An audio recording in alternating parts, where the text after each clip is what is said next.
Olá, na série Encontros com a Consultoria, vou conversar com Ivan Dutra Faria, que é consultor legislativo do Senado e que tem se dedicado ao estudo da matriz energética brasileira. Ivan, nós estamos vivendo uma crise gravíssima, né?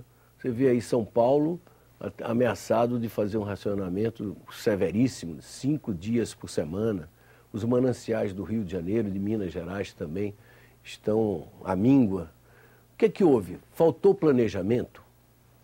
É exatamente essa questão. Exatamente essa questão e, apesar de ser um prazer retornar aqui para falar com você sobre assuntos da maior importância, esse não é um assunto agradável para nós brasileiros e as respostas nos constrangem até mais. E para exemplificar isso, para que essas respostas apareçam de uma forma mais didática, eu cito o caso de Jundiaí, um município bastante conhecido de São Paulo, na região de Campinas, relativamente próximo de São Paulo, né, em relação ao tamanho do estado, mas que não passa por problemas hídricos enquanto tudo à sua volta está sob esse estresse que nós podemos dizer. E o que tem Jundiaí de tão diferente? Né? Primeiro, a primeira resposta, e isso responde em nível nacional à questão que você coloca. Primeiro, não houve um planejamento apenas para uma gestão de um prefeito. Independentemente de partidos ou de eleições, o processo seguiu durante 2 décadas. Segundo, a questão é basicamente fazer reservação de água. Não se pode considerar que um país como o Brasil, que tem a quantidade de água doce que nós temos, esteja em uma situação inferior a Japão e Coreia, em termos de quantidade de grandes barragens. Isso é uma coisa inacreditável. Nós estamos abaixo. Então, quando você fala em reservação, você fala em construção de barragens. Construção de barragem. É basicamente isso. E aí o que nós temos? Um conjunto de... A questão do reflorestamento nas cabeceiras, cuidar das cabeceiras do rio. E isso é o que aconteceu em Jundiaí, de cuidado, de preservar a origem dessa água, né?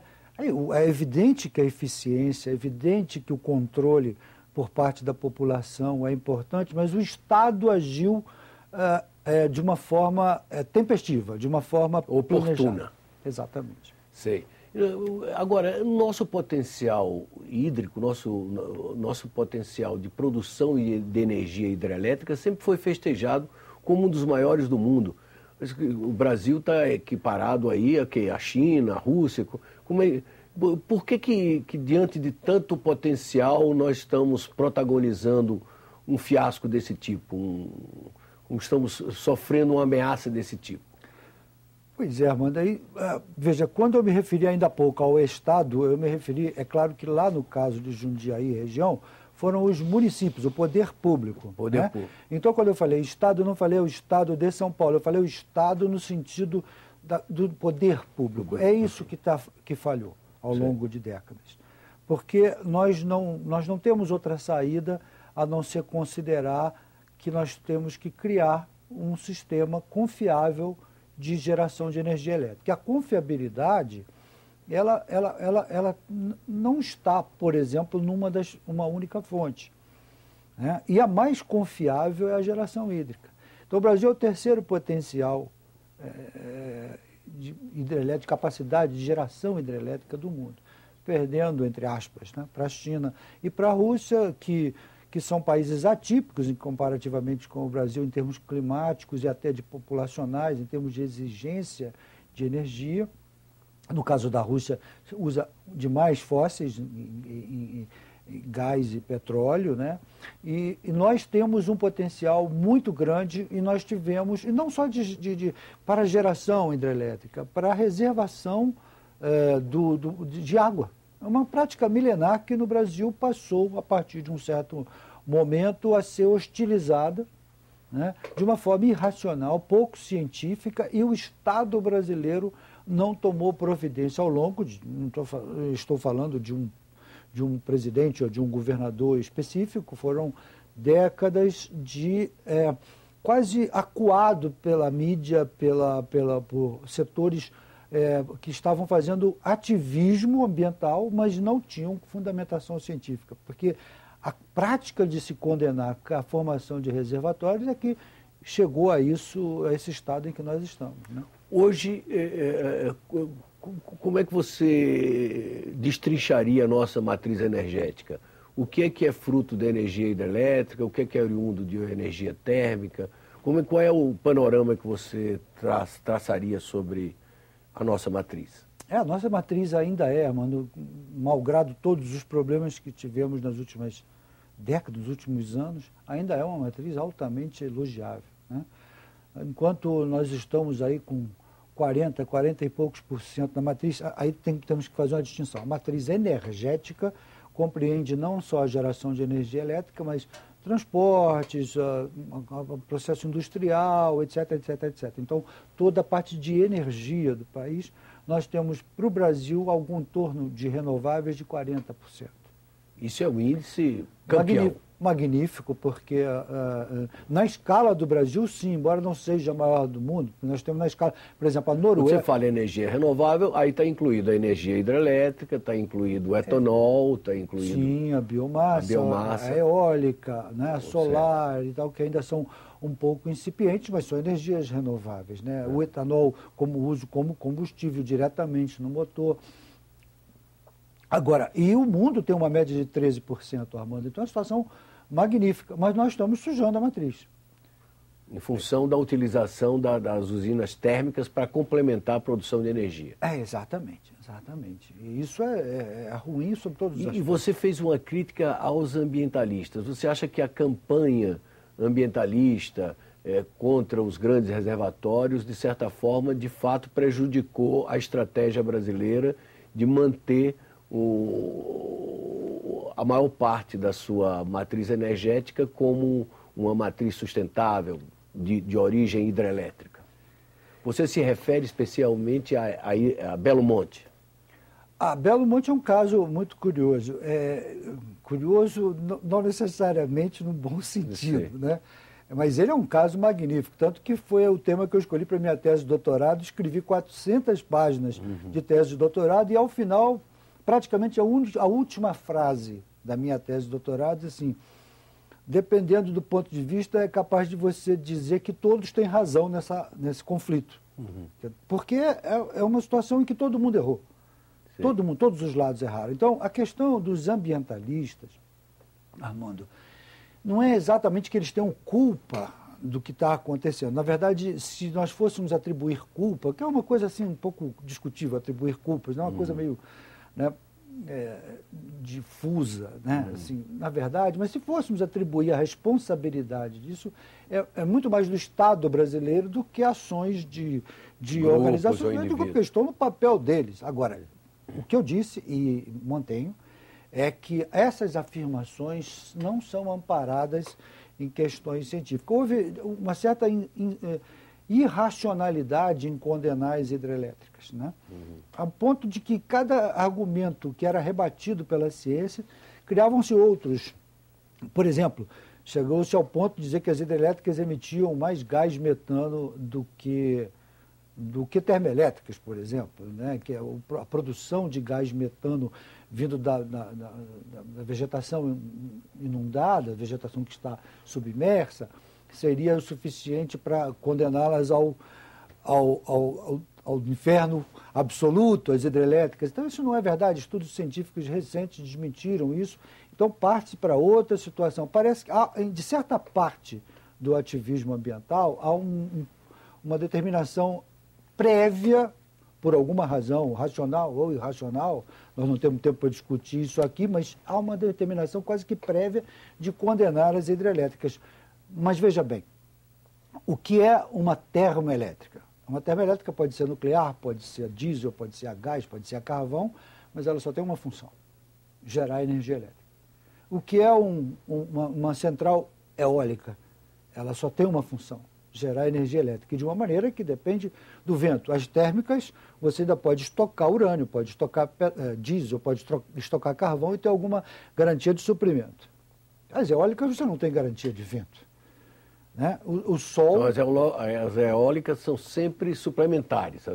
São uma belíssima forma de energia, mas o equívoco das pessoas, de maneira geral, chega a absurdos de que nós poderíamos substituir uma hidrelétrica como o Belo Monte por um parque eólico magnífico, como se a área ocupada fosse pequena, seria gigantesca, como se você pudesse continuar fazendo o que você fazia ali embaixo dos, popularmente conhecido como cataventos, né? Não é verdade. Então, a hidrelétrica, ela tem uso múltiplo.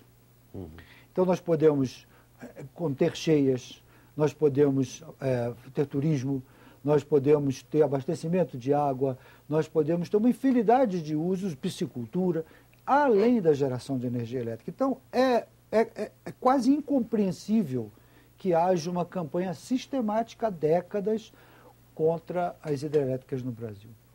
Agora, nós temos Itaipu, nós temos Belo Monte, nós temos Santo Antônio e Jirau no Rio Madeira. E você acha que essa linha estratégica deve ser continuada no futuro? Nós temos ainda potencial hidrelétrico a ser explorado? Temos, mas vem conflito por aí ainda maior do que isso. Nós temos duas formas de responder à sua pergunta. Quando se fala em reservação de água, em criar barragem, criar reservatórios, o Brasil urge que o Brasil perca o preconceito, interligue as bacias, independentemente de geração hidrelétrica, nós precisamos guardar água. Nós precisamos ter a mão no registro. Né? E só se tem a mão no registro quando se faz reservatório. O que se fez, por exemplo, um bom exemplo, além de Jundiaí, é o estado do Ceará, onde você teve uma construção de interligação de bacias. Mas quando você fala em interligar bacias, hoje muitos dos radicais, ambientalistas, dizem que é uma coisa que vai ter um impacto absurdo, às vezes sem nenhum fundamento científico, e há uma complicação aí. Mas nós temos que enfrentar esse fato, a sociedade e o Congresso Nacional têm que enfrentar isso, que é onde está o maior problema na questão da legislação. Nós precisamos dar amparo, segurança jurídica a esse processo. E no caso da geração hidrelétrica, que foi o foco da sua pergunta específica, nós temos um grande problema. Se o Brasil crescer, sair dessa situação difícil em que se encontra e começar a crescer economicamente, nós vamos ficar, como se diz na gíria popularmente, num mato sem cachorro.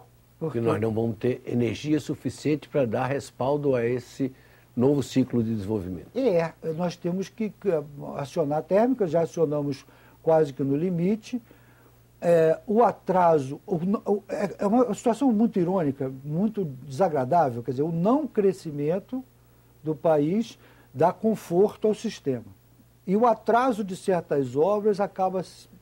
É curioso, acaba acontecendo um efeito benéfico. Por exemplo, quando o Jirau entrar em operação, ele já está entrando, gradativamente entrando, mas quando ela estiver gerando para valer, ela vai dar um conforto ao sistema, vai dar um alívio ao sistema, independentemente do acionamento de novas térmicas. Mas tudo isso poderia ser diferente se nós tivéssemos uma reservação, tivéssemos... porque a usina fio d'água, Armando, é aquela onde a água passa com um pequeno reservatório, ela passa como se fosse uma corrente constante, não há a retenção da água em grande medida. E os que têm reservatórios... É o caso de Belo Monte. É o caso de Belo Monte. Foi construída a fio d'água exatamente em função da luta dos ambientalistas que não queriam uma área ampla, alagada, não é isso? Exatamente. Aí vem a questão da desinformação. Muitos citam, poxa, mas Itaipu é a segunda, né, do mundo, só perde para Três Gargantas, uma usina chinesa, e ela é a fio d'água. É curioso, porque é o desconhecimento de que acima de Itaipu nós temos 40 e tantas barragens regulando a vazão do rio. Itaipu é a última da escada. Então ela entra confortável, que nós chamamos no jargão técnico de uma usina flat. A água varia pouco em termos de volume, o reservatório diminui. O nível do reservatório. Exatamente. Então ela tem um conforto de ser a última, ser grande, muito bem estruturada mas tem esse conforto. Belo Monte não tem esse conforto. Ele não tem esse conforto. Então, o fator de capacidade dela, que assim, de uma maneira bem simplificada, é assim: supõe uma usina que tem uma capacidade instalada de 100 megawatts. Se ela, média dela ao longo do ano é de 50 megawatts de geração, ela tem um fator de capacidade de 0,5 ou, mais compreensivelmente, de 50%. Então, enquanto Itaipu vai para, em algumas épocas do ano, quase 80% de fator de capacidade, que é uma loucura para uma usina hidrelétrica, né? O Belo Monte vai ficar em 40, 47, por aí, médios de capacidade. Mas isso é porque não tem reservatório plurianual a montante. Quando o Santo Antônio e Jirau, no Rio Madeira, estiverem em pleno funcionamento, vai haver uma folga de energia? Depende do crescimento brasileiro. A questão é que a próxima usina da fila, que é São Luís, no Tapajós, que é algo em torno de uma Tucuruí, que é uma usina de grande porte, 8.000 megawatts, ela está sendo postergada para 2020, pela discussão, novamente, da questão indígena, da questão ambiental, que não está muito equacionada.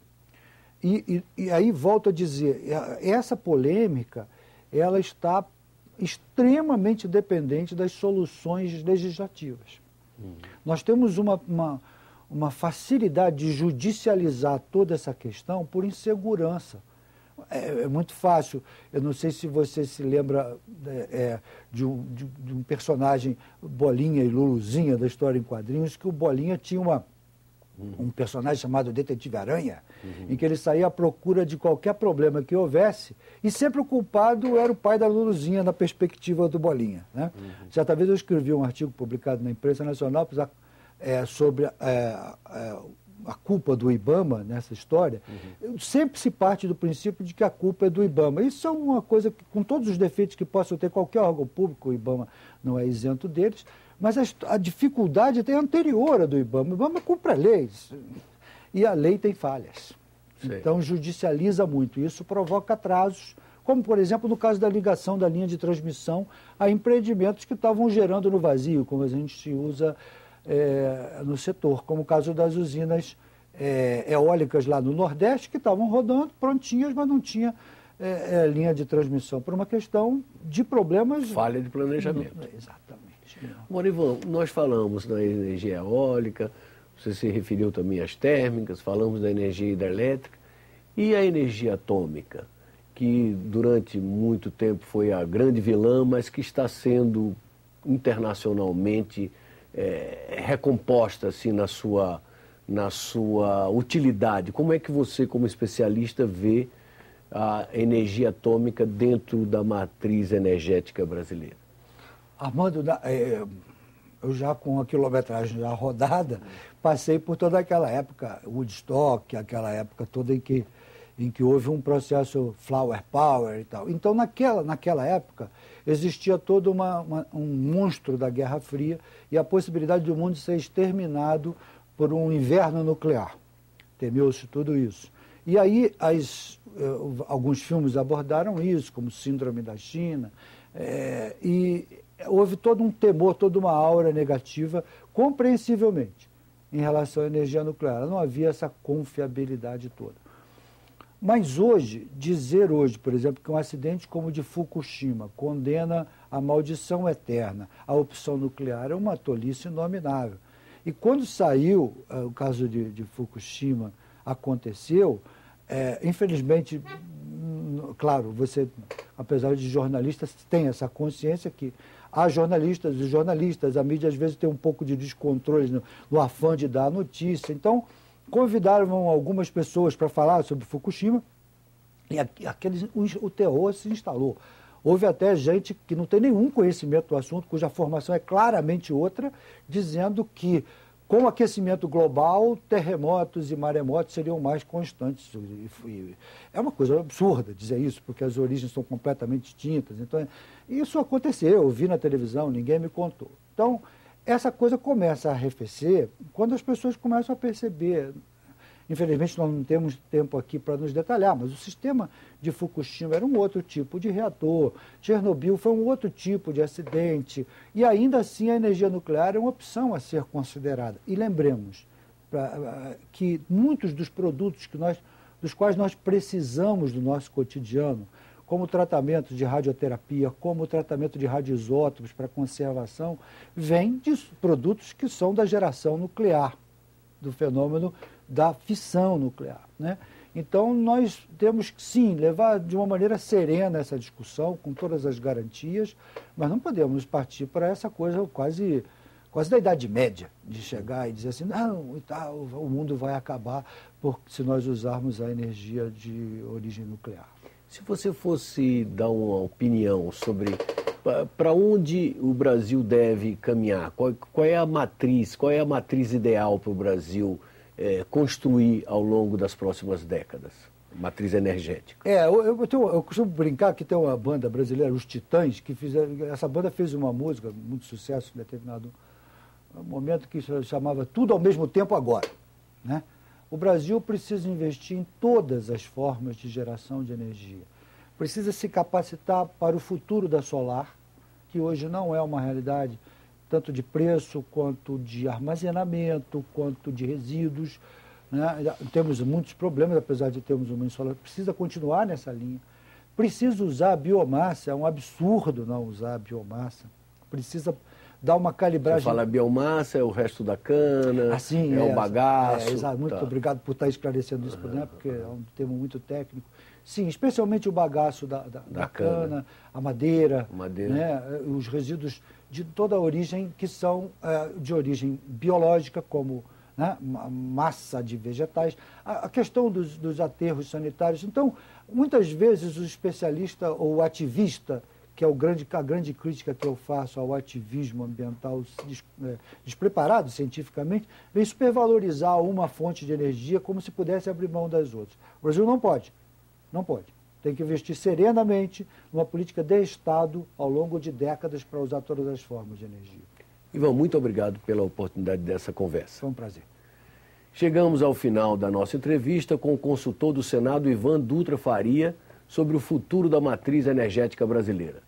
Quem quiser sugerir pautas ou enviar comentários, pode fazê-lo ligando para o Alô Senado, no número 0800 61 2211, ou acessando o nosso portal na internet, no endereço www.senado.leg.br/TV.